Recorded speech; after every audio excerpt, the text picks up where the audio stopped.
My mom was born Catherine Rose Trotta on November 11th, 1948 at Presbyterian Hospital, now part of Rush University Medical Center. For those of you who follow astrology like she did, that means she was a Scorpio. My mom and her parents lived in the Italian neighborhoods of Chicago, first in the projects and then eventually near the corner of Polk and Marshfield. Here are some of her words describing what it was like growing up. You know, I grew up, I was the oldest of three kids, okay? And we grew up like at 828 South Marshfield. I still remember the phone number, Monroe 66362.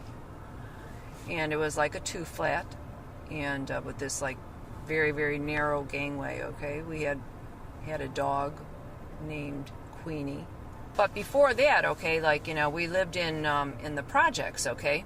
And you know, I have vivid memories of Auntie Marianne and her good friend Barbara Wall, okay, and they would go upstairs, like, you know, it was like almost like an attic type thing, okay, and they would sit there and sneak cigarettes, okay, and I could remember to this day sitting by them, and they would look at me like, you know, and laugh like, and say, "Do you want to try? Do you want to try?" And I was like, I mean, you're only 4 years old, you know, and I was like, look at him, like, you know, but I could remember looking up to him. I thought, man, look at them. They're like so cool and stuff sitting there, you know.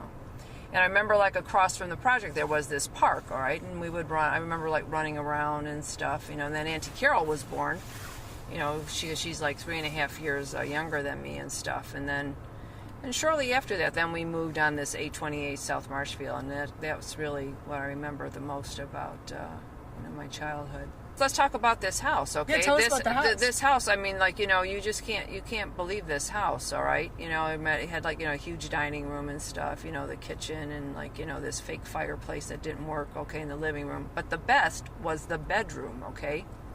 The bedroom that Auntie Carol and I shared, all right, was, I mean, all that fit in there was just a bed, you know, a full-size bed, okay? And then I used to like to read, okay? I was this avid reader, all right? And so Grandpa like set up this little blue stool that he had painted, okay? And it had the lamp on it so I can, like, you know, read at night and stuff.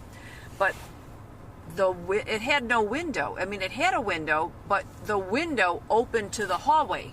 Oh. So we would laugh all the time. It was always a joke. Like, it was like, you know, oh, it's so hot in here. And, you know, Grandpa would yell and Grandma like, well, open the window. You know, it was a big joke. I mean, I've never seen like a house, you know, where the window, like, you know, opened up into the hallway. So